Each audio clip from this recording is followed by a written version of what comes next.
Meu nome é Conceição, tenho 77 anos e hoje vou contar uma história que guardo há décadas no peito. Uma história que vai deixar vocês de boca aberta, porque o que vou relatar aqui é algo que aconteceu de verdade, bem no coração do Rio de Janeiro, nos anos 1960.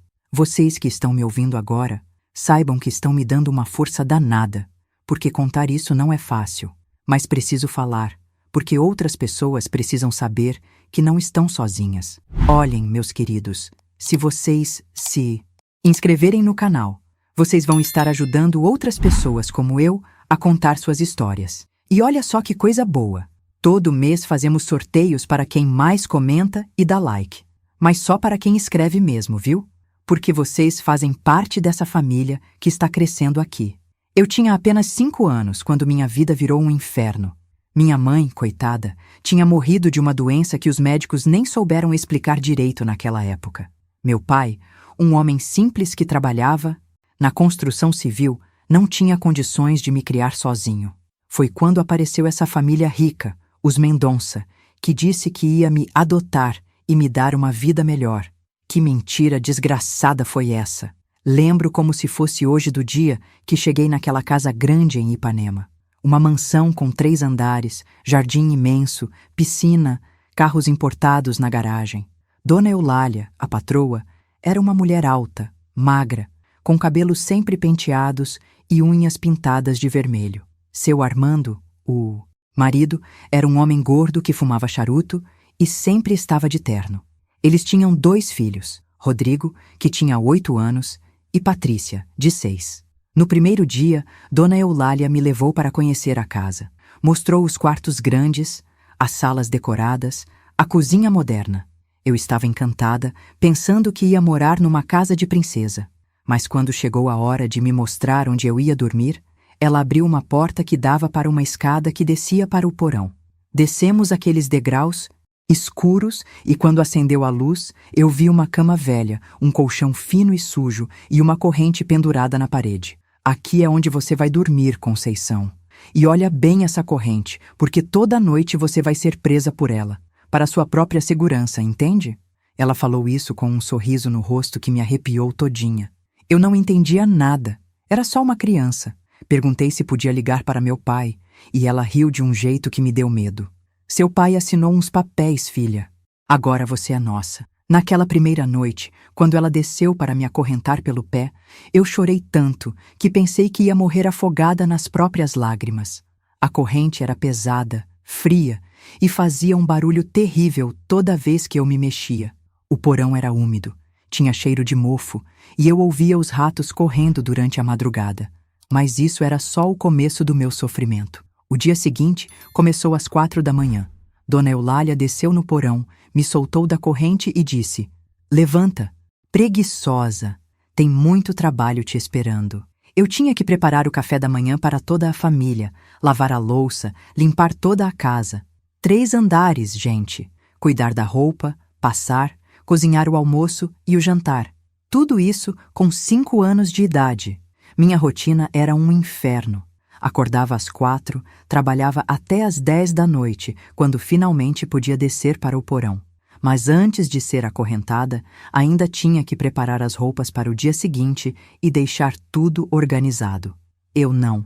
Tinha direito a descanso, não podia brincar, não podia assistir televisão. Enquanto Rodrigo e Patrícia brincavam na piscina, eu estava esfregando o chão de joelhos. A comida era outra tortura. Eu comia os restos do que sobrava do prato deles, sempre fria, sempre pouca. Às vezes, quando não sobrava nada, eu ficava sem comer. Lembro de revirar o lixo procurando alguma coisa para mastigar. Tamanha era a fome. Meu corpinho foi ficando cada vez mais magro. Minhas costelas apareciam. Meus braços eram só osso e pele. Mas o pior ainda estava por vir. A primeira vez que levei uma surra foi porque quebrei um prato sem querer. Eu estava lavando a louça do almoço quando o prato escorregou da minha mão pequena. O barulho do prato se quebrando ecoou pela casa inteira. Dona Eulália veio correndo e, quando viu os cacos no chão, seus olhos ficaram vermelhos de raiva. Sua desgraçada! Você sabe quanto custou esse prato? Ela me pegou pelo braço com tanta força que deixou marca. Roxa, me arrastou para o porão e começou a me bater com um cabo de vassoura. As pancadas doíam tanto que eu gritava, implorava para ela parar, mas ela continuava batendo e gritando. Você vai aprender a ter cuidado com as coisas dos outros. Aquela noite, acorrentada no porão, com o corpo todo doendo, eu chorei até não ter mais lágrimas. Era só o começo de 12 anos de sofrimento que eu nem imaginava que ainda teria que enfrentar.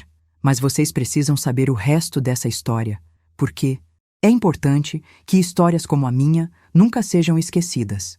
Então, meus queridos, vocês querem saber como eu consegui sobreviver a tudo isso? Como uma criança de 5 anos aguentou tanto sofrimento? Se vocês se inscreverem no canal, vocês vão estar me ajudando a contar não só o resto da minha história, mas também a dar voz para outras pessoas que passaram por situações parecidas. Interajam comigo aqui nos comentários. Vocês já viram ou conhecem alguma situação parecida? O que vocês fariam se vissem uma criança sendo maltratada assim? Posso continuar contando o que aconteceu depois? Porque o que vem agora vai mostrar como o ser humano pode ser cruel de um jeito que vocês nem imaginam. Daquela primeira surra, as coisas só pioraram.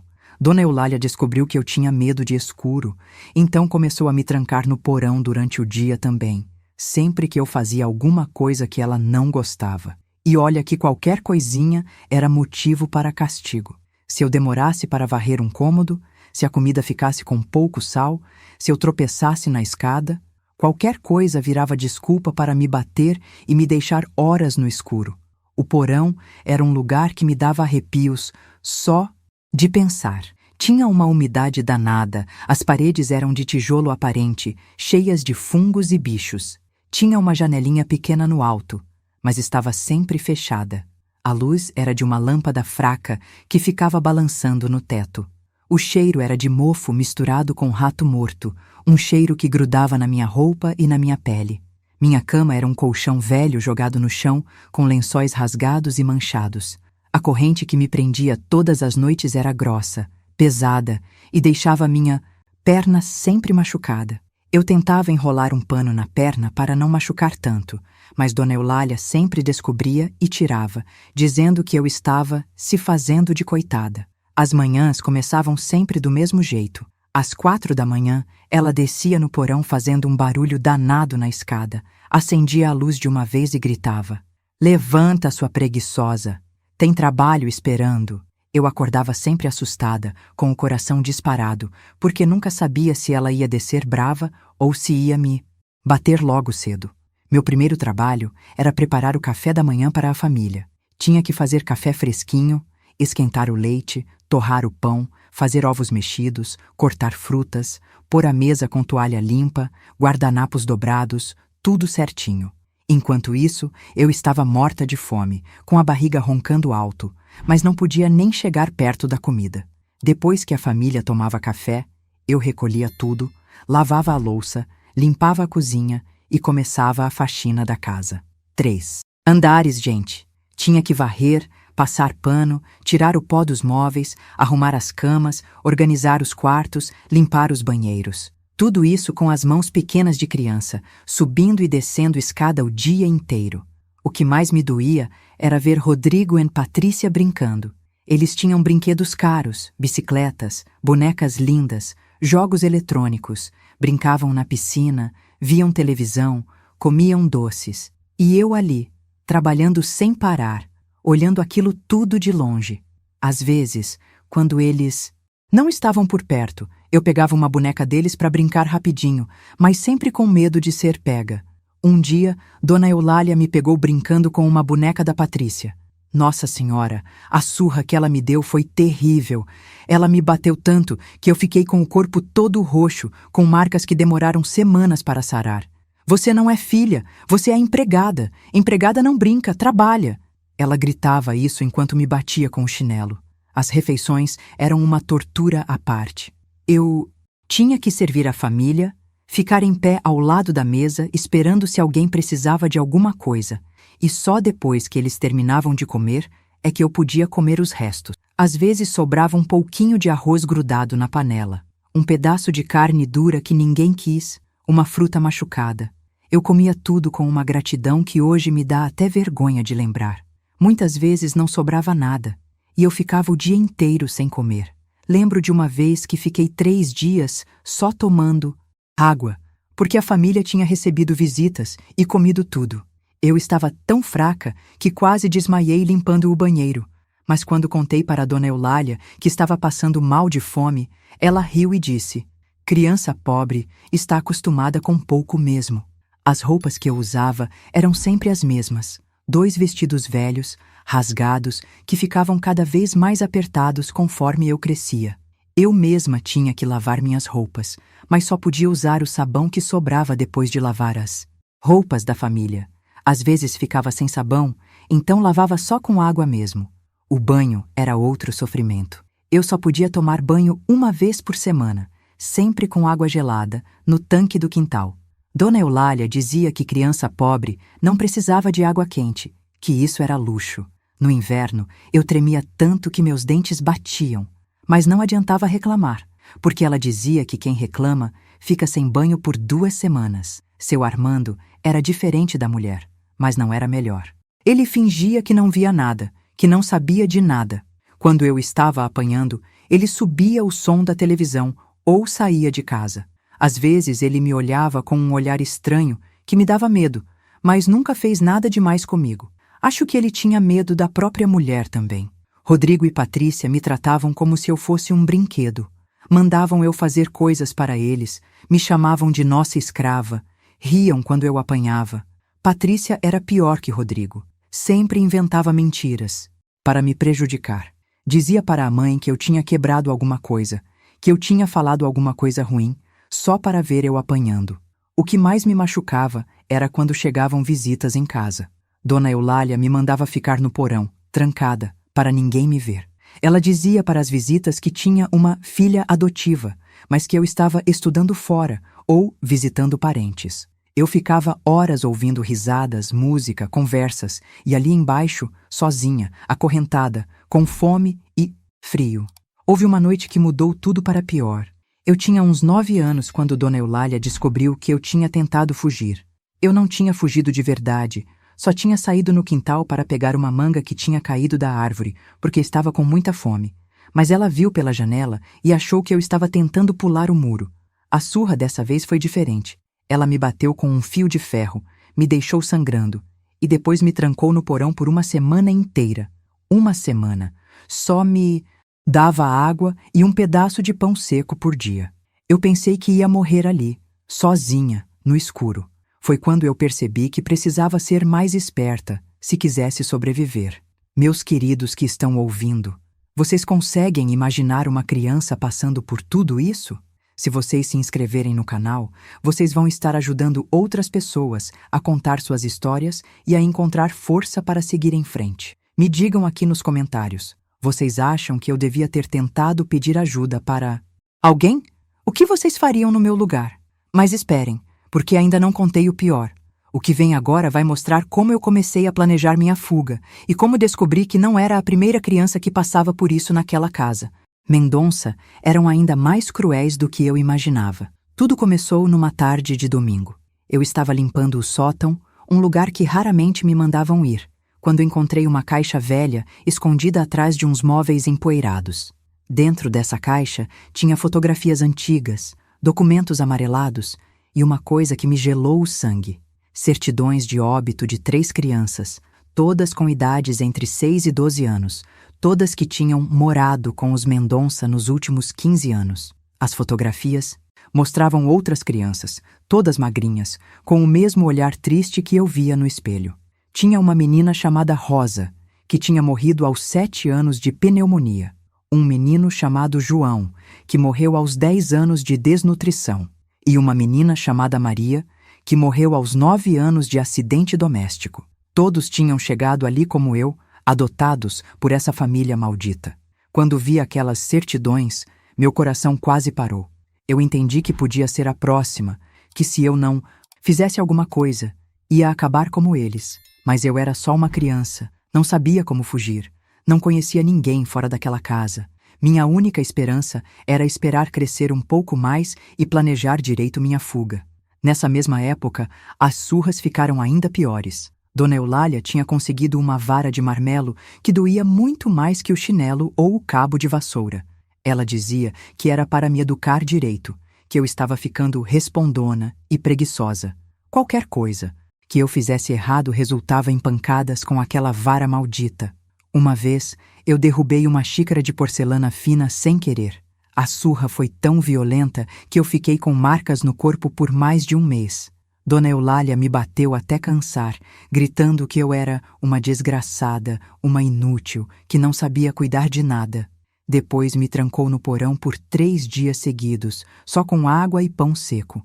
Mas o que mais me machucava não eram as pancadas, eram as palavras. Ela sempre dizia que eu era filha de ninguém, que meu pai tinha me abandonado porque eu não prestava para nada, que eu devia agradecer por ter um teto para dormir. Essas palavras doíam mais que qualquer surra, porque mexiam com minha alma de criança. Durante esse período, comecei a perceber que tinha vizinhos na casa ao lado. Às vezes eu ouvia vozes, risadas, crianças brincando. Fiquei imaginando como seria a vida deles, se as crianças de lá eram felizes, se tinham pais que cuidavam deles com carinho. Que diferença da minha vida! Um dia, quando estava estendendo roupa no quintal, uma bola passou por cima do muro. Era uma bola colorida, dessas de criança. Eu fiquei olhando para aquela bola como se fosse um tesouro. Quando fui devolver, jogando de volta por cima do muro, ouvi uma voz de criança gritando "Obrigado!" do outro lado. Aquela voz me deu uma saudade danada de ter amigos, de brincar, de ser criança de verdade. Comecei, então, a prestar mais atenção no que acontecia, fora da casa.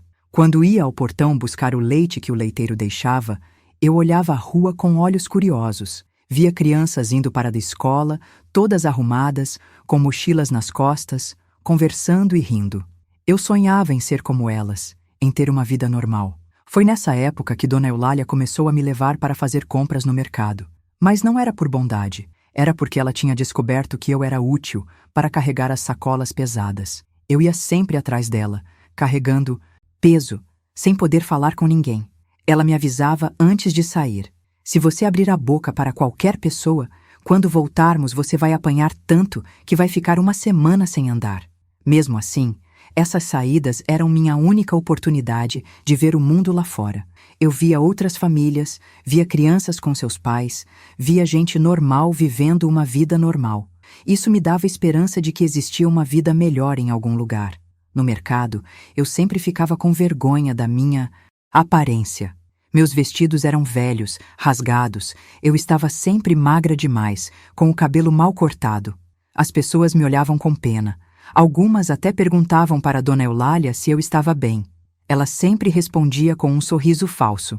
Ela é meio doentinha, mas estamos cuidando bem dela. Uma vez, uma senhora no mercado me ofereceu um doce. Eu olhei para ela com os olhos brilhando. Era raro alguém ser gentil comigo, mas antes que eu pudesse aceitar, Dona Eulália me puxou pelo braço e disse: "Ela não pode comer doce, tem problema de saúde." Quando chegamos em casa, ela me deu uma surra por ter chamado a atenção da mulher. As noites no porão eram o pior momento do meu dia. Acorrentada no escuro, eu ficava imaginando como seria ter uma mãe de verdade, uma mãe que me desse carinho, que me colocasse para dormir com um beijo na testa. Às vezes eu chorava tanto que ficava sem ar, mas tinha que chorar baixinho para não incomodar a família. Durante essas noites terríveis, eu comecei a fazer planos. Eu sabia que precisava fugir, mas tinha que esperar o momento certo. Comecei a prestar atenção na rotina da casa, nos horários que cada um saía, nos momentos que eu ficava sozinha. Também comecei a guardar pequenos pedaços de comida escondidos no porão para ter energia quando chegasse a hora de fugir. Eu tinha uns 10 anos quando aconteceu algo que mudou tudo. Dona Eulália ficou doente, teve que ficar de cama por alguns dias. Seu Armando não. Sabia cuidar da casa sozinho. Então eu acabei ficando mais solta, com menos vigilância. Foi quando consegui explorar melhor a casa e descobrir mais segredos. Encontrei um diário da própria Dona Eulália, escondido no quarto dela. Nesse diário, ela escrevia sobre as outras crianças que tinham passado por ali. Ela descrevia como educava cada uma, como algumas eram mais resistentes que outras e como era cansativo ter que disciplinar crianças vindas da rua. Uma frase que nunca vou esquecer dizia: "Rosa era muito fraquinha, não aguentou o treinamento. João era teimoso demais, tive que ser mais rígida. Maria tentou fugir, mas consegui impedir. Conceição está sendo mais difícil que as outras, mas vou conseguir quebrá-la. Quando li isso, senti um frio na barriga. Eu entendi que não era educação, era tortura. Que eles faziam isso de propósito, que gostavam de ver crianças sofrendo. Nesse momento, tomei uma decisão. Eu ia fugir, nem que fosse a última coisa que fizesse na vida. Meus queridos, vocês conseguem imaginar o que é descobrir que você pode morrer a qualquer momento? Que você é só mais uma numa lista de crianças que sofreram e morreram? Se vocês quiserem continuar ouvindo como eu consegui planejar minha fuga, me digam aqui nos comentários. Vocês acham que eu devia ter tentado denunciar essa família para alguém? Quem vocês procurariam se estivessem na minha situação? O que vem agora vai mostrar como comecei a me preparar para a fuga. Mais importante da minha vida. Cada um acordava, que horas saíam, quando ficavam mais distraídos. Seu Armando saía para trabalhar às 7 da manhã e voltava só às 6 da tarde. Dona Eulália tinha o hábito de sair para fazer compras às terças e quintas, sempre por volta das 2 da tarde. Rodrigo e Patrícia iam para a escola de manhã e voltavam no final da tarde. Percebi que minha melhor chance seria numa terça ou quinta-feira, quando Dona Eulália saísse para as compras. Mas eu precisava de mais do que uma oportunidade. Precisava de um plano completo. Onde eu ia? Como ia sobreviver? Quem podia me ajudar? Comecei a guardar pequenos pedaços de comida sempre que possível. Um pedaço de pão aqui, uma fruta ali, qualquer coisa que pudesse me dar energia durante a fuga. Escondia tudo numa caixa velha no porão, atrás de uns tijolos soltos. Também comecei a observar o dinheiro que Dona Eulália deixava na bolsa. Ela sempre contava o troco quando voltava das compras, então eu sabia exatamente quanto tinha. Durante esse tempo, as surras continuaram. Na verdade, pareciam estar ficando piores. Dona Eulália estava cada vez mais nervosa, mais agressiva. Qualquer coisa que eu fizesse era motivo para pancada. Uma vez levei uma surra terrível, só porque demorei 2 minutos a mais para limpar o banheiro. Ela me bateu com a vara de marmelo até eu ficar com as costas todas marcadas. Mas eu estava diferente agora. Cada pancada, cada grito, cada humilhação só aumentava minha determinação de fugir. Eu mordia a língua para não gritar, segurava o choro para não dar satisfação a ela. Por dentro, eu estava contando os dias para minha liberdade. Uma coisa que me ajudou muito foi começar a conversar com o leiteiro. Ele vinha toda manhã cedo deixar o leite no portão e eu sempre estava acordada para pegar. Comecei a dar bom dia para ele e ele sempre respondia com um sorriso. Um dia, ele perguntou se eu estava bem, porque me achava muito magra. Eu disse que estava sim, mas ele ficou me olhando com cara de preocupado. Esse homem se chamava Sebastião. Era um senhor de uns 50 anos, moreno, com bigode grisalho. Ele me lembrava meu pai, que eu quase não lembrava mais. Sebastião sempre me tratava com carinho, me chamava de filha, perguntava como eu estava. Era a única pessoa que falava comigo com gentileza. Um dia tomei coragem e perguntei para ele se conhecia algum lugar onde crianças perdidas podiam ficar. Ele me olhou com uma cara estranha e perguntou por que eu queria saber. Eu disse que era só curiosidade, que tinha visto na televisão. Ele me disse que existiam orfanatos, lugares onde crianças sem família podiam morar e que ficavam no centro da cidade. Essa informação foi muito importante para mim.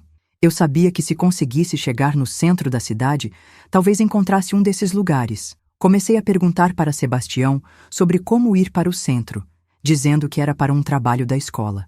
Ele me explicou que podia pegar um ônibus na rua principal, que passava de meia em meia hora. Enquanto isso, eu continuava estudando a casa.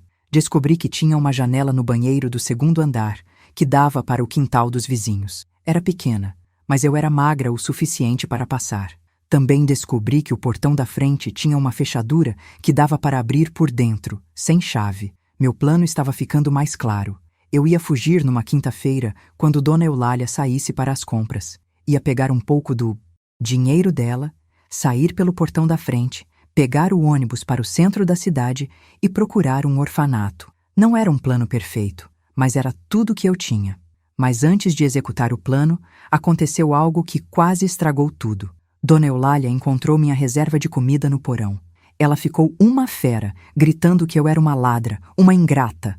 A surra que levei foi uma das piores da minha vida. Ela me bateu tanto que eu fiquei com o corpo todo roxo, mal conseguia me mexer. Depois da surra, ela me trancou no porão por 5 dias seguidos. 5 dias. Só me dava água e um pedaço de pão seco por dia. Eu pensei que ia morrer ali, de fome e sede. Mas mesmo assim, não desisti do meu plano. Na verdade, aquela surra me deu ainda mais certeza de que eu precisava fugir logo. Quando ela finalmente me soltou, eu estava fraca, mas decidida. Comecei a observar ainda mais atentamente a rotina da casa. Percebi que Dona Eulália sempre demorava pelo menos 2 horas nas compras, tempo suficiente para eu fugir e pegar o ônibus. Uma coisa que me preocupava era o que aconteceria se eles me encontrassem. Eu sabia que se me pegassem, a surra seria terrível, talvez até fatal. Mas eu não podia pensar nisso, tinha que focar na fuga. Comecei a rezar todas as noites, pedindo para Deus me ajudar a sair dali. Durante esse tempo, também comecei a observar os vizinhos. Às vezes, eu via a família do lado no quintal, e eles pareciam normais, felizes. Tinha uma senhora que sempre cumprimentava a Dona Eulália por cima do muro, e ela parecia gentil. Pensei se podia pedir ajuda para ela, mas tinha medo de que ela contasse para Dona Eulália. Minha oportunidade chegou numa quinta-feira de janeiro de 1970. Dona Eulália saiu para as compras como sempre, às 2 da tarde. Seu Armando estava no trabalho e Rodrigo e Patrícia estavam na praia com os amigos. Eu estava sozinha na casa, pela primeira vez em anos. Meu coração estava batendo tão forte que eu achei que ia desmaiar, mas eu sabia que era agora ou nunca. Subi no quarto de Dona Eulália, peguei algumas moedas da bolsa dela, não muito, só o suficiente para a passagem do ônibus. Depois desci, abri o portão e saí. Quando pisei na rua, livre, foi como se o mundo inteiro tivesse mudado de cor. Eu nunca tinha andado sozinha na rua, nunca tinha sentido aquela sensação de liberdade. Meus pés correram sozinhos até a parada do ônibus. Eu estava tremendo de medo e de expectativa. Mas, quando o ônibus chegou, eu percebi que não tinha pensado em tudo. O motorista me olhou estranho e perguntou se eu tinha autorização dos pais para viajar sozinha. Eu disse que sim, que ia visitar minha tia no centro. Ele ficou me olhando desconfiado, mas me deixou subir. Durante a viagem, eu fiquei olhando pela janela, vendo a cidade passar. Era tudo tão diferente, tão grande, tão cheio de gente. Eu estava com medo, mas também com uma sensação de liberdade que nunca tinha sentido. Finalmente, eu estava fugindo do meu inferno. Meus queridos, vocês conseguem imaginar o que é sentir liberdade depois de anos de prisão? Se vocês se inscreverem no canal, vocês vão estar me dando força para continuar contando histórias como essa, que precisam ser ouvidas. Me digam aqui nos comentários, vocês acham que eu fiz certo em fugir? O que vocês fariam se estivessem no meu lugar? O que aconteceu quando cheguei no centro da cidade foi algo que mudou minha vida para sempre. Meus queridos, quando aquele ônibus parou no centro do Rio de Janeiro, eu senti como se tivesse chegado em outro planeta. Era fevereiro de 1970, véspera de carnaval, e a cidade estava uma loucura total. Gente para todo lado, música tocando, pessoas fantasiadas, um barulho danado que me deixou tonta. Eu, que tinha passado anos trancada naquela casa, não estava preparada para tanta agitação. Desci do ônibus tremendo igual vara verde. Não sabia para onde ir, não conhecia nada dali. A única coisa que eu sabia era que precisava encontrar um orfanato. Mas como? Fiquei parada na calçada, perdida, vendo aquele mundo gigante se mexer ao meu redor. As pessoas passavam correndo. Ninguém prestava atenção numa menina magra e mal vestida. Comecei a andar sem rumo pelas ruas. Meus pés doíam porque eu só tinha uma sandália velha, furada, que mal aguentava o peso do meu corpo. A fome também estava apertando, porque eu não tinha comido quase nada nos últimos dias. Mas eu não podia pensar nisso. Tinha que encontrar um lugar seguro antes que escurecesse. Foi quando vi um policial parado numa esquina. Pensei em pedir ajuda, mas fiquei com medo. E se ele me levasse de volta para a casa dos Mendonça? E se ele não acreditasse na minha história? Fiquei observando ele de longe, tentando tomar coragem, mas não consegui. Andei mais um pouco e encontrei uma igreja. Era uma igreja antiga, com portas grandes abertas, e tinha gente entrando e saindo. Pensei que talvez o padre pudesse me ajudar. Entrei devagarzinho, pisando mansinho para não fazer barulho. A igreja estava fresquinha, cheirava a incenso e tinha uma paz que eu não sentia há anos. Sentei num banco lá no fundo e fiquei olhando para o altar. Comecei a rezar, pedindo para Nossa Senhora me ajudar a encontrar um lugar seguro. Estava tão concentrada na reza que nem vi quando um padre se aproximou de mim. "Oi, filha, você está perdida?" Ele era um homem jovem, de uns 30 anos, com uma voz gentil que me lembrou do Sebastião, o leiteiro. Eu olhei para ele e comecei a chorar. Não conseguia parar de chorar. Ele sentou do meu lado e ficou esperando eu me acalmar. Quando consegui falar, contei tudo para ele. Tudo mesmo. A casa dos Mendonça, as surras, o porão, a corrente, as crianças que morreram antes de mim. O padre ficou com uma cara de horror que nunca vou esquecer. Ele segurou minha mão e disse: "Filha, você foi muito corajosa em fugir. Agora vamos cuidar de você." Padre Antônio, era esse o nome dele, me levou para uma salinha na igreja e me deu comida de verdade. Um prato de sopa quente, pão fresquinho, um copo de leite. Eu comi tudo tão rápido que quase passei mal. Fazia tanto tempo que eu não comia uma refeição decente. Ele me explicou que conhecia um lugar onde eu podia ficar segura, uma casa de acolhimento para crianças, mas disse que ia demorar uns dias para conseguir uma vaga e que eu precisava ficar escondida até lá, porque os Mendonça certamente iam me procurar. "O carnaval está chegando, filha. A cidade vai ficar uma loucura, com gente para todo lado. Vai ser mais fácil você se esconder no meio da multidão." Ele me deu umas roupas usadas que alguém tinha doado para a igreja e também um pouco de dinheiro para comprar comida. Padre Antônio me levou para conhecer um grupo de meninos de rua que viviam perto da igreja. Eles me ensinaram onde dormir sem ser incomodada, onde conseguir comida, como se esconder da polícia. Eram meninos bons, que tinham passado por situações parecidas com a minha. O carnaval de 1970 foi o mais importante da minha vida. Durante 4 dias, eu vivi no meio da multidão, me misturando com os foliões, dormindo em praças, comendo o que conseguia. Era difícil, mas pela primeira vez na vida eu estava livre. Ninguém me batia, ninguém me xingava, ninguém me acorrentava. Durante esses dias, vi coisas que nunca tinha visto. Vi gente de todas as cores dançando junto, vi ricos e pobres se divertindo no mesmo lugar, vi crianças brincando livremente na rua. Aquele carnaval me mostrou que existia um mundo diferente, um mundo onde eu podia ser feliz. Mas não foi fácil. Nas primeiras noites, eu chorava de medo e de saudade. Saudade não da casa dos Mendonça, mas da minha vida de antes, dos meus pais, de quando eu era só uma criança normal. Às vezes eu pensava se não tinha feito besteira em fugir, se não ia morrer de fome na rua.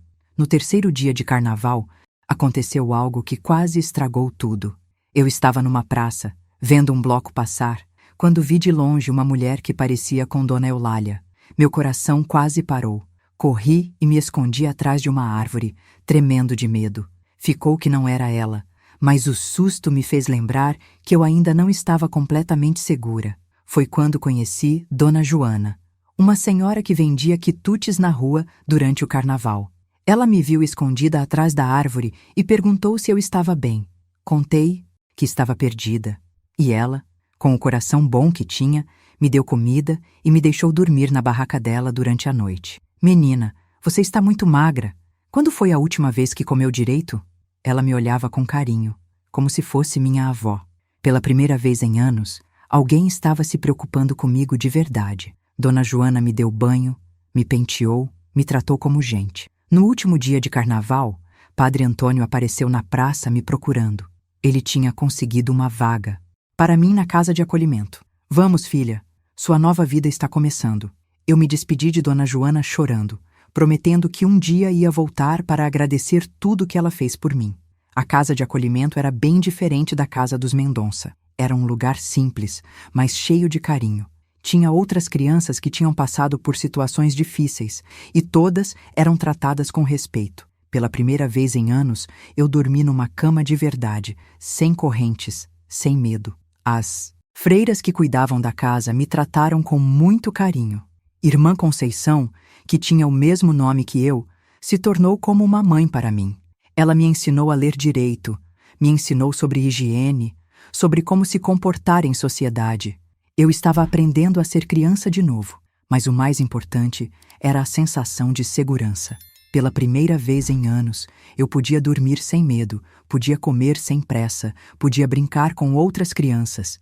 Era como se eu tivesse renascido. Claro que não. Foi fácil me adaptar. Eu tinha traumas profundos, pesadelos todas as noites, medo de adultos, dificuldade para confiar nas pessoas. Mas as freiras foram pacientes comigo. Me ajudaram a curar as feridas da alma. 3 meses depois da minha fuga, Padre Antônio veio me contar que a polícia tinha investigado a casa dos Mendonça. Encontraram provas de maus tratos e eles foram presos. A casa foi lacrada e outras famílias da vizinhança confirmaram que sempre desconfiaram de algo estranho. Quando soube que eles tinham sido presos, eu senti um alívio imenso. Finalmente, eles não podiam mais machucar nenhuma criança. Finalmente, a justiça tinha sido feita. Eu chorei muito naquele dia, mas foram lágrimas de alívio, de liberdade, de vitória. Meus queridos, vocês conseguem imaginar o que é descobrir que você é mais forte do que pensava? Que você consegue sobreviver ao pior e ainda encontrar esperança? Se vocês se inscreverem no canal, vocês vão estar me ajudando a inspirar outras pessoas que estão passando por situações difíceis. Me digam aqui nos comentários, vocês conhecem alguém que conseguiu superar uma situação difícil como a minha? Mas a minha história não acabou aí. O que aconteceu depois da casa de acolhimento mudou minha vida de uma forma que eu nunca imaginei. Mundo com minhas próprias pernas. Irmã Conceição me preparou muito bem para esse momento. Me ensinou tudo que uma moça precisa saber para viver dignamente. A primeira coisa que fiz foi procurar trabalho. Não era fácil para uma menina de 15 anos, ainda mais uma que não tinha família, não tinha documentos direitos. Mas Padre Antônio me ajudou a conseguir meus papéis e Irmã Conceição me ensinou a costurar muito bem. Com essa habilidade, consegui trabalho numa fábrica de roupas no subúrbio do Rio. O trabalho era pesado, mas era honesto. Eu acordava às 5 da manhã, pegava 2 ônibus para chegar na fábrica, trabalhava das 7 às 5 da tarde e depois ainda pegava 2 ônibus para voltar para a pensão onde morava. Era cansativo, mas eu estava feliz. Estava ganhando meu próprio dinheiro, construindo minha própria vida. A pensão onde morei durante esses primeiros anos era num bairro humilde, mas seguro. Dona Rosa, a proprietária, era uma senhora boa que cuidava de mim, como se fosse filha. Ela sabia da minha história, porque a Irmã Conceição tinha contado tudo para ela e sempre me apoiou nos momentos difíceis. No começo, eu tinha muito medo de dormir sozinha. Passava as noites acordada, com medo de que alguém entrasse no quarto, com medo de voltar para aquele pesadelo. Dona Rosa sempre vinha conversar comigo quando me ouvia chorando. Me fazia um chá de camomila e ficava comigo até eu conseguir dormir. Os pesadelos eram terríveis. Eu sonhava que estava de volta no porão, acorrentada, ouvindo os gritos de Dona Eulália. Acordava suada, com o coração disparado, às vezes gritando. Dona Rosa me levou num médico que disse que era normal, que com o tempo ia passar. E realmente foi passando, devagarzinho. Na fábrica, comecei a fazer amizades. Conheci Maria das Dores, uma moça de 18 anos, que se tornou minha melhor amiga. Ela me ensinou muitas coisas sobre a vida, sobre como se cuidar, sobre como lidar com homens. Era ela quem me defendia quando algum rapaz da fábrica tentava me incomodar. Conceição, você é muito inocente para esse mundo.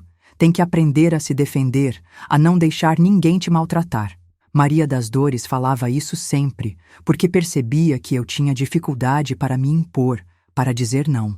Anos de submissão tinham me deixado assim, sempre querendo agradar todo mundo. Foi Maria das Dores quem me ensinou a me arrumar, a usar batom, a pentear o cabelo de forma bonita. Ela dizia que eu era bonita, mas que não sabia disso. Realmente, eu nunca tinha tido espelho na casa dos Mendonça, nunca tinha me visto direito. Quando me olhei no espelho pela primeira vez, chorei, porque vi que tinha sobrevivido, que estava crescendo, que estava virando mulher. Aos 18 anos, consegui um trabalho melhor, numa loja de roupas no centro da cidade. O salário era melhor e eu podia sair da pensão e alugar um quartinho só meu. Foi a primeira vez na vida que tive um lugar que era realmente meu, onde eu podia fazer o que quisesse, na hora que quisesse. Meu quartinho era pequeno, mas era meu paraíso. Tinha uma cama com lençóis limpos, um guarda-roupinha onde guardava minhas poucas roupas, uma mesinha onde comia e estudava. Ah, sim, porque Irmã Conceição tinha me convencido a estudar à noite para terminar o ginásio. Estudar não era fácil. Eu tinha perdido muitos anos de escola e minha cabeça estava acostumada só com trabalho. Mas eu era determinada, queria aprender, queria crescer na vida. Ficava até tarde da noite estudando, decorando tabuada, aprendendo geografia, história. Cada nota boa era uma vitória contra o meu passado. Foi na escola noturna que conheci Antônio, um rapaz de 22 anos que trabalhava numa oficina mecânica. Ele era diferente dos outros rapazes que eu conhecia, mais sério, mais respeitoso. Começamos conversando sobre as matérias e aos poucos foi nascendo uma amizade. Antônio era um homem bom, trabalhador, que morava com a mãe viúva e ajudava a sustentar os irmãos menores. Quando soube da minha história, não me julgou, não me tratou com pena, só disse: "Você é muito forte, Conceição. Admiro sua coragem." Essas palavras me tocaram fundo no coração. Nosso namoro foi crescendo devagarzinho.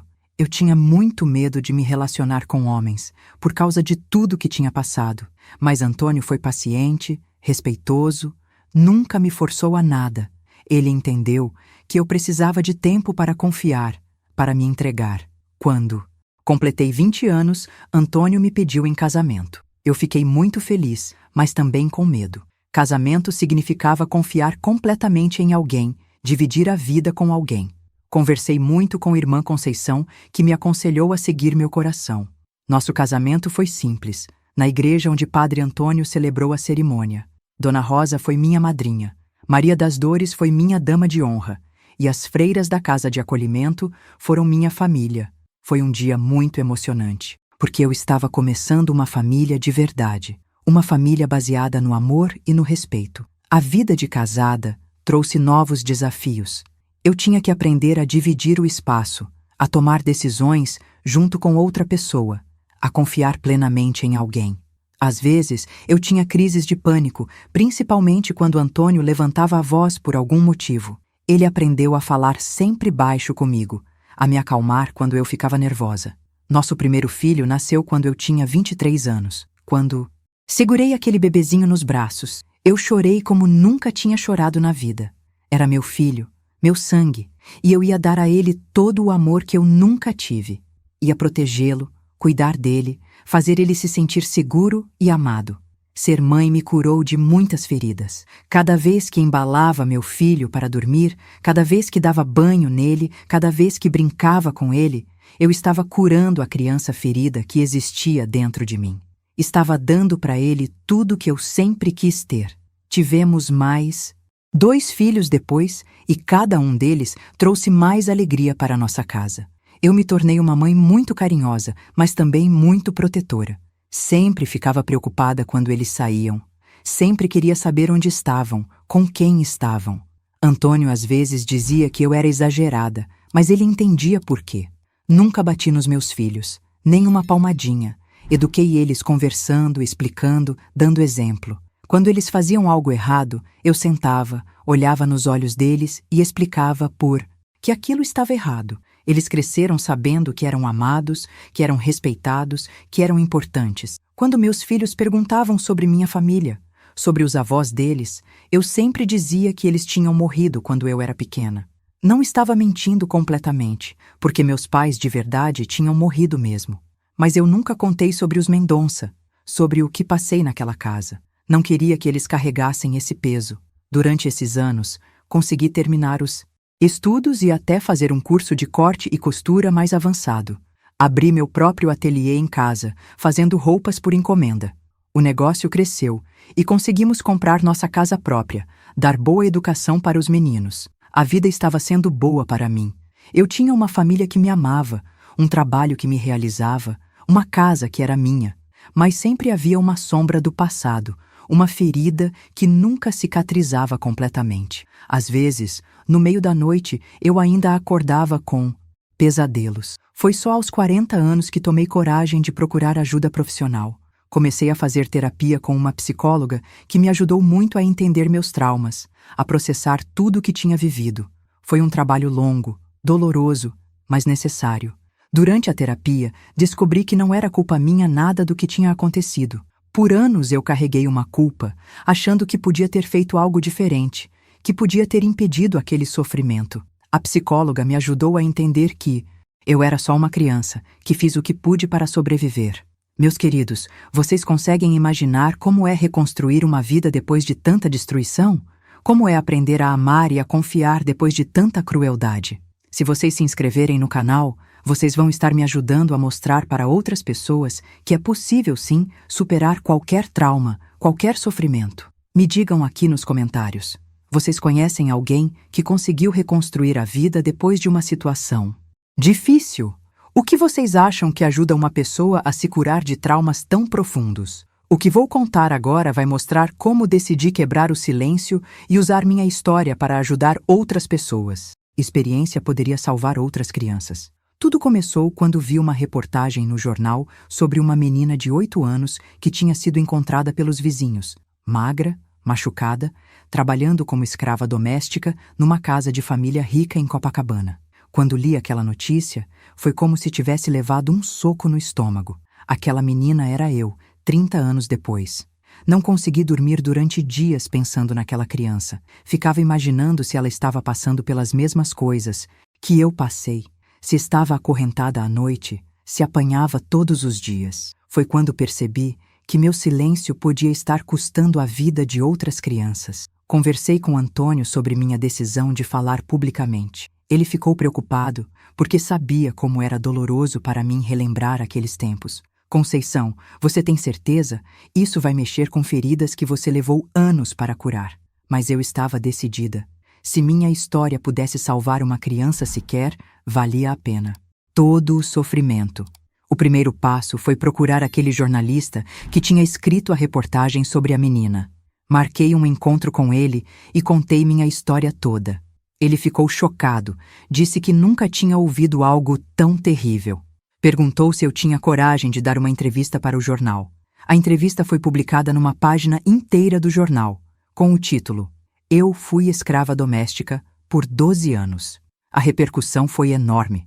O telefone de casa não parava de tocar, gente. Da televisão queria me entrevistar. Assistentes sociais entraram em contato comigo. De repente, eu estava no centro de uma discussão nacional sobre trabalho infantil doméstico. Confesso que me arrependi no primeiro momento. Ver minha história estampada no jornal, ver estranhos falando sobre minha vida, foi muito difícil. Meus filhos ficaram chocados ao descobrir o que eu tinha passado. Eles sempre souberam que eu era órfã, mas nunca imaginaram a verdade. Meu filho mais velho, João, veio conversar comigo chorando. Mãe, por que a senhora nunca contou isso para a gente? A gente podia ter te ajudado, podia ter te dado mais carinho. Expliquei para ele que não contei porque não queria que eles carregassem esse peso, que queria que eles tivessem uma infância feliz. Mas algo incrível começou a acontecer. Começaram a chegar cartas de pessoas que tinham passado por situações parecidas. Mulheres que tinham sido escravas domésticas quando crianças, gente que nunca tinha tido coragem de falar sobre o assunto. Cada carta que recebia me dava mais força para continuar. Uma dessas cartas me marcou muito. Era de uma mulher de 40 anos, chamada Socorro, que tinha passado por algo muito parecido comigo. Ela escreveu: Conceição, sua história me deu coragem para denunciar a família que me explorou quando criança. Obrigada por quebrar o silêncio por todas nós. Comecei a receber convites para falar em escolas, em associações, em eventos sobre direitos humanos. No começo, eu ficava nervosa. Tinha medo de falar em público, mas aos poucos fui ganhando confiança, porque via que minha história estava tocando as pessoas, estava fazendo diferença. Numa dessas palestras, conheci a doutora Márcia, uma advogada que trabalhava com direitos da criança. Ela me procurou depois da palestra e disse: Conceição, a gente precisa fazer mais do que falar, a gente precisa agir. Foi quando decidimos criar uma organização para combater o trabalho infantil doméstico. A ONG Infância Livre nasceu na minha sala de estar, com 5 pessoas. Eu, doutora Márcia, padre Antônio, que continuou sendo meu amigo todos esses anos, uma assistente social e uma psicóloga. Nosso objetivo era identificar casos de trabalho infantil doméstico e dar apoio às vítimas. O trabalho não era fácil. Muitas vezes chegávamos numa casa e encontrávamos situações terríveis.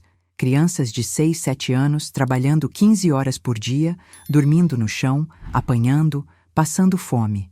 Cada caso era como reviver minha própria história. Uma das primeiras crianças que ajudamos foi Josefina, uma menina de 9 anos que estava numa situação muito parecida com a minha. Quando a encontramos, ela estava tão magra que parecia ter 5 anos. Estava com medo de tudo e de todos, não conseguia olhar nos nossos olhos. Levamos Josefina para um abrigo e começamos o trabalho de recuperação. Eu fazia questão de visitá-la sempre, de conversar com ela, de mostrar que ela podia confiar em mim. Eu sei, pelo que você passou, filha, eu também passei, mas agora você está segura. Ver Josefina se recuperando foi uma das experiências mais gratificantes da minha vida. Aos poucos ela foi ganhando peso, voltou a sorrir, voltou a brincar. Quando ela me chamou de tia Conceição pela primeira vez, eu chorei de emoção. Era como se estivesse salvando a criança que eu fui. O trabalho da ONG foi crescendo. Conseguimos parcerias com órgãos do governo, com outras organizações, com empresas que nos apoiavam financeiramente. Em 5 anos, já tínhamos ajudado mais de 200 crianças a sair de situações de exploração. Mas nem tudo eram flores. Muitas vezes enfrentamos resistência, ameaças, gente poderosa tentando calar nossa voz. Algumas famílias ricas que exploravam crianças tentaram nos intimidar, contrataram advogados para nos processar, mas a gente não desistiu. Uma vez, recebemos uma ligação anônima ameaçando minha família se eu não parasse de meter o bedelho onde não era.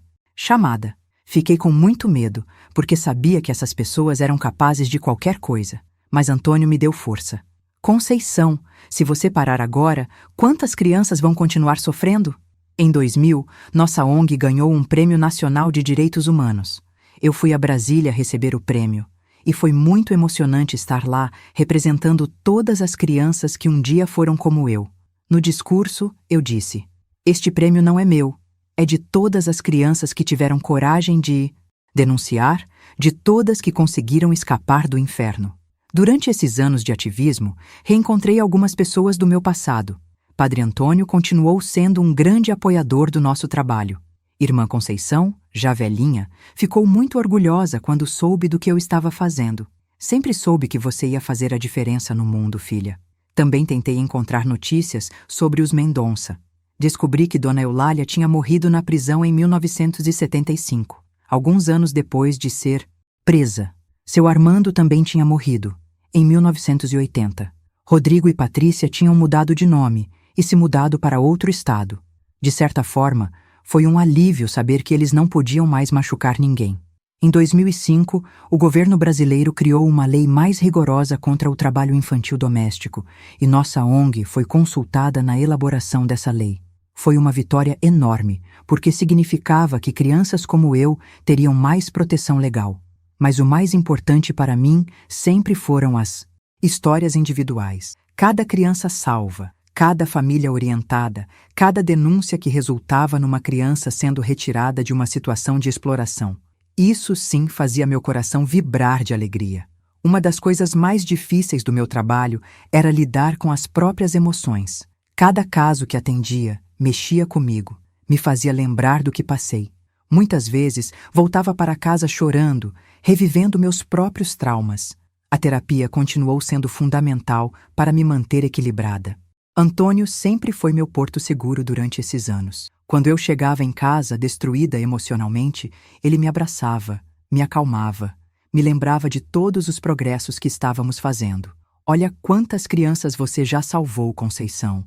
Sua dor está servindo para curar a dor de outras pessoas. Meus filhos também se orgulharam muito do meu trabalho. O João chegou a trabalhar como voluntário na ONG durante alguns anos. A Marta, minha filha, se formou em psicologia e especializou em trauma infantil, inspirada na minha história. O Pedro, o mais novo, virou advogado e às vezes nos ajudava com as questões legais. Em 2010, lancei um livro contando minha história completa. Correntes Quebradas se tornou um best-seller e foi traduzido para vários idiomas. O dinheiro dos direitos autorais foi todo investido na ONG para ampliar nosso trabalho. Meus queridos, vocês não fazem ideia da força que ganhamos quando usamos nossa dor para ajudar outras pessoas. Quando transformamos nosso sofrimento em propósito, nossa vida ganha um sentido completamente novo. Se vocês se inscreverem no canal, vocês vão estar me ajudando a continuar espalhando essa mensagem de esperança e transformação. Me digam aqui nos comentários: vocês conhecem alguém que transformou uma experiência difícil em trabalho social? Como vocês acham que podemos proteger melhor as crianças da nossa sociedade? O que vou contar agora é sobre os últimos anos da minha vida e como minha história continua fazendo diferença até hoje. Hoje, infância livre, mas continuei como conselheira. Nessa altura, nossa organização já tinha ajudado mais de 1.000 crianças a sair de situações de exploração. Cada uma dessas crianças carrega um pedacinho do meu coração, porque sei exatamente pelo que passaram. Foi também nessa época que perdi meu querido Antônio. Ele teve um infarto súbito e partiu desse mundo aos 73 anos. A dor foi imensa, porque ele foi meu companheiro de vida por mais de 50 anos, o homem que me ensinou o que era amor de verdade. No velório, centenas de pessoas apareceram para se despedir dele, muitas delas crianças que ele ajudou através do nosso trabalho na ONG. Depois da morte de Antônio, entrei numa depressão profunda. Pela primeira vez em décadas, voltei a ter pesadelos constantes, voltei a sentir aquele medo antigo. Meus filhos ficaram muito preocupados, me convenceram a voltar para a terapia. Foi um período muito difícil, mas consegui superar com a ajuda da família e dos amigos. Durante esse período de luto, uma coisa me ajudou muito: as cartas que continuava recebendo de pessoas que tinham lido meu livro ou assistido minhas palestras. Uma dessas cartas me marcou especialmente. Era de uma jovem de 25 anos chamada Ana Clara, que tinha sido vítima de trabalho infantil doméstico e conseguiu se formar em direito inspirada na minha história. Dona Conceição, a senhora me ensinou que nosso passado não define nosso futuro. Hoje sou advogada e trabalho defendendo crianças em situação de vulnerabilidade. Tudo isso começou quando li sua história aos 15 anos. Essas palavras me deram força para continuar, porque vi que minha vida estava gerando frutos em outras gerações. Foi então que decidi criar um projeto novo, o Centro de Memória e Testemunho, um lugar onde vítimas de trabalho infantil doméstico pudessem contar suas histórias e onde pesquisadores pudessem estudar esse fenômeno social. O centro foi inaugurado em 2017, numa casa que compramos com doações e recursos da ONG. O centro se tornou um lugar muito especial. Temos um arquivo com centenas de depoimentos, fotografias, documentos históricos sobre o trabalho infantil doméstico no Brasil. Também oferecemos atendimento psicológico gratuito para vítimas e fazemos cursos de capacitação para profissionais que trabalham com crianças. Uma das atividades que mais me emociona no centro são os círculos de cura. Encontros onde mulheres que passaram por situações parecidas com a minha se reúnem para conversar, chorar, se apoiar mutuamente. Ver essas mulheres se curando juntas, compartilhando suas dores e suas vitórias, é algo que aquece meu coração. Durante esses encontros, ouço histórias que às vezes são ainda piores que a minha. Mulheres que sofreram violência, que foram vendidas pelas próprias famílias, que nunca aprenderam a ler. Mas também ouço histórias de superação incríveis. Mulheres que se formaram, que criaram seus filhos com dignidade, que construíram vidas lindas apesar de tudo. Em 2018, recebi um dos maiores presentes da minha vida. A notícia de que Josefina, aquela menina de 9 anos que ajudamos nos primeiros anos da ONG, tinha se formado em pedagogia e estava trabalhando numa escola pública. Ela me convidou para a formatura dela e quando a vi lá, de beca, recebendo o diploma, chorei como criança. Era a prova viva de que nosso trabalho fazia diferença. Nesse mesmo ano, o governo brasileiro me condecorou com a Ordem do Mérito Social, uma das maiores honrarias do país. Na cerimônia, eu disse: esta medalha pertence a todas as crianças que um dia foram como eu, que tiveram coragem de sobreviver, de denunciar, de recomeçar. Pertence também a todas as pessoas que dedicaram suas vidas a proteger os mais vulneráveis. Meus netos também se tornaram parte da minha luta. A neta mais velha, Conceição, que recebeu meu nome, escolheu fazer serviço social e já trabalha com crianças em situação de risco. O neto Pedro criou um canal no YouTube para divulgar nossa causa, mostrando como as novas gerações podem usar a tecnologia para fazer o bem. Em 2020, quando a pandemia chegou, nossa ONG enfrentou novos desafios. Muitas crianças ficaram presas em casa com seus exploradores, sem poder pedir ajuda. Criamos uma linha telefônica de emergência e intensificamos o trabalho online. Foi um período muito difícil, porque sabíamos que muitas crianças estavam sofrendo em silêncio. Durante a pandemia, resolvi gravar uma série de vídeos contando minha história em detalhes. Queria deixar registrado tudo o que vivi, para que as futuras gerações não esqueçam. Esses vídeos foram postados no canal da ONG e já foram vistos por milhões de pessoas no mundo todo. Uma coisa que me alegra muito é ver como a sociedade brasileira mudou em relação ao trabalho infantil doméstico. Quando comecei minha luta, muita gente achava normal criança trabalhar como doméstica. Hoje, a maioria das pessoas entende que isso é crime, que criança tem que estar na escola, brincando, sendo criança. Mas ainda há muito trabalho a fazer. Segundo as estatísticas mais recentes, ainda existem centenas de milhares de crianças em situação de trabalho infantil doméstico no Brasil. Cada uma dessas crianças representa uma vida que precisa ser salva, um futuro que precisa ser protegido. Por isso, aos 77 anos, ainda não parei completamente. Continuo dando palestras online, participando de eventos, orientando novos ativistas. Minha energia física diminuiu, mas minha determinação continua a mesma. Enquanto houver uma criança sofrendo, eu vou continuar lutando. Uma das coisas que mais me orgulha é ver como minha história inspirou outras pessoas a contar suas próprias histórias. Hoje temos uma rede de sobreviventes que falam publicamente sobre suas experiências, quebrando o silêncio que por tanto tempo protegeu os exploradores. Recentemente, soube que minha história está sendo adaptada para uma série de televisão. No começo fiquei receosa, com medo de que romantizassem ou distorcessem o que passei. Mas depois entendi que a televisão pode levar minha mensagem para milhões de pessoas que nunca leriam um livro ou assistiriam uma palestra. Meus queridos que chegaram até aqui comigo, vocês foram testemunhas de uma história de dor, mas também de esperança. Uma história que mostra que é possível sobreviver ao pior e ainda encontrar forças para ajudar outras pessoas. Se vocês se inscreverem neste canal, vocês vão estar se juntando a uma comunidade de pessoas que acredita na transformação, na cura, na possibilidade de um mundo melhor. Quero que vocês saibam que cada curtida, cada comentário, cada compartilhamento ajuda a espalhar uma mensagem importante. Que nenhuma criança deveria passar pelo que eu passei, que todos nós temos responsabilidade de proteger os mais vulneráveis, que o amor sempre vence o ódio. Contem para mim nos comentários, qual foi a parte da minha história que mais tocou vocês? O que vocês aprenderam com tudo isso? Como podemos juntos criar um mundo onde todas as crianças sejam protegidas e amadas? Antes de me despedir, quero deixar uma mensagem especial para qualquer criança ou jovem que possa estar ouvindo isso e passando por uma situação parecida. Vocês não estão sozinhos. Existem pessoas dispostas a ajudar. Existem leis que os protegem. Existe esperança. Não tenham medo de pedir ajuda. Não tenham medo de denunciar. A vida pode ser muito melhor do que vocês imaginam.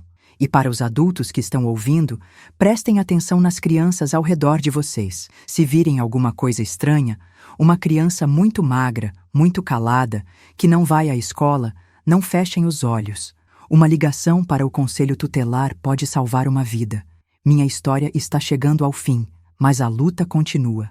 Enquanto eu tiver forças, vou continuar sendo a voz de quem não tem voz, a força de quem se sente fraco, a esperança de quem perdeu a esperança. Porque foi isso que a vida me ensinou, que nosso propósito não é evitar a dor, mas transformá-la em cura para outras pessoas. Obrigada por terem me ouvido com tanto carinho. Obrigada por fazerem parte desta família que está crescendo aqui no canal. Vocês são a prova de que ainda existem pessoas boas neste mundo, pessoas que se importam, pessoas que querem fazer a diferença. Que Deus abençoe a vida de cada um de vocês e que possamos juntos construir um mundo onde toda criança seja amada, respeitada e protegida.